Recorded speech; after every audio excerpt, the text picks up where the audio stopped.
Good evening. Let me also observe all protocols, but a very special good evening to our next Prime Minister of Jamaica, Comrade Mark Golding. Jamaica's cultural identity is one of our greatest treasures and one of our most valuable assets globally. From the pounding heartbeat of reggae and dancehall that moves people from here in Kingston to Tokyo in Japan, to the bold colors and textures of our fashion, from theater that brings stories to life, to dance floors that unite strangers in joy, from the wisdom of our storytellers and the brilliance of our designers, our culture carries the spirit, the voice, and the vision of our Jamaican people. Culture and the creative industry can no longer be viewed as just a matter of pride. Culture and the creative industry has to be viewed as an area of opportunity to help our Jamaican people thrive. The global creative economy is valued at more than $3 trillion US. Yet we know that in Jamaica, with our passion, our unmatched talent, and our originality, our Jamaican people deserve better. They deserve more.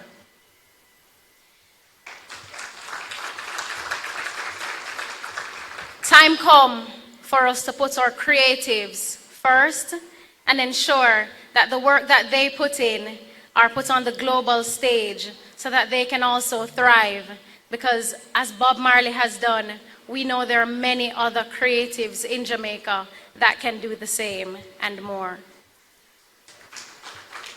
The People's National Party believes that culture and the creative sector are not just about entertainment and artistic expression. It is a serious driver of economic growth, of job creation, and innovation. It is a vehicle for community transformation, and it is a pathway for our young people to turn their dreams into reality and into viable careers. Today we say, time come to invest in our people, to protect their work and to build the infrastructure that will take Jamaican culture further than ever before.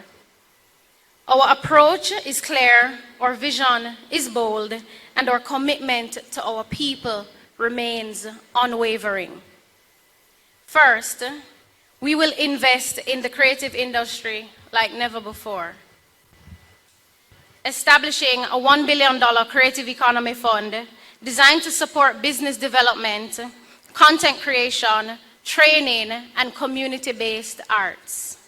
We will create a creative industry park and music heritage museum in none other than Trenchtown, honoring our icons while nurturing the next generation of talent. And across the island, from Portland to St. Anne to Westmoreland, we are improving small studios, creative hubs, and community venues, so no corner in Jamaica is left out of this creative movement. And secondly, as one of the youngest candidates here, we are proud to say that we will also be investing in our young people, placing special focus on youth employment and capacity building. We will open doors for our young people through internship and mentorship in every creative field. We will retool the Creative Production and Training Center, the Media Technology Institute, with cutting-edge training in film, animation, in music, and audiovisual production. And from early childhood classrooms to adult learning centers, we are prepared to expand the cultural curriculum. Because creativity is not just an inborn gift. We know it must be nurtured at every stage of life. The third thing we will do is strengthen business development and regulation for creatives. Through Jamaica Creative, appreciate you.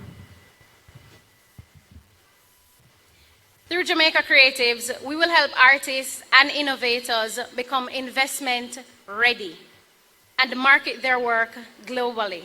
We will introduce a national business certification program for creatives, revise outdated trade policies, create special entertainment zones that are properly planned with community input. And I've identified one in my constituency, and I know my colleagues have done the same. And we will simplify entertainment licensing through a single national system. Fourth, we will ensure policy reform and institutional strengthening.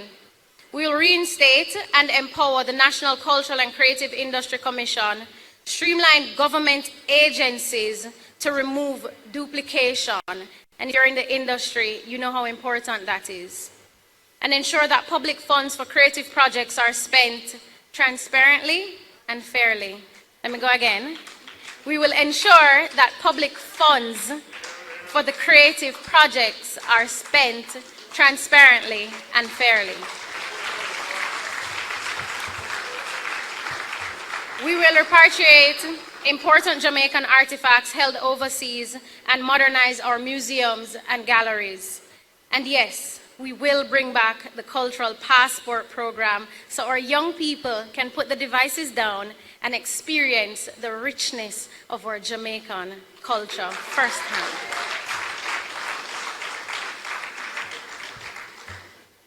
We have a plan to bring culture and tourism together, finally, in a way that benefits our communities. We will work hand in hand with the Ministry of Tourism to reinstate and promote community festivals to ensure that Jamaican culture is at the center of our tourism identity.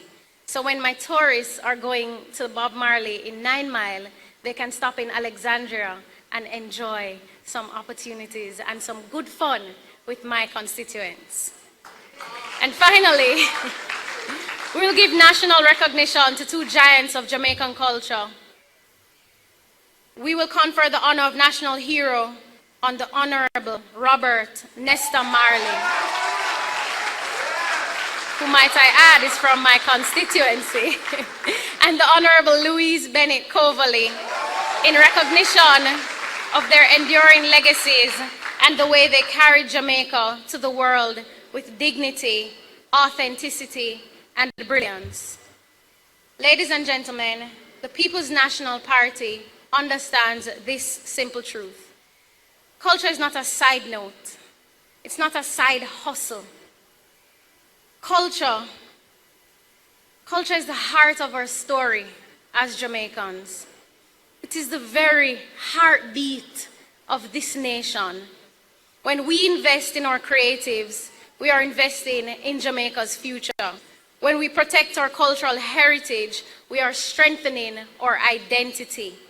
And when we take our talent to the world, we are claiming our rightful place in the global economy. So let us build a Jamaica where our creative people thrive, our culture shines, and our economy grows. Time come for the creative economy to take center stage. Time come for Jamaica to lead the world, not just in rhythm, but in revenue, in recognition, and in respect. Jamaica, time come for our creatives. Thank you.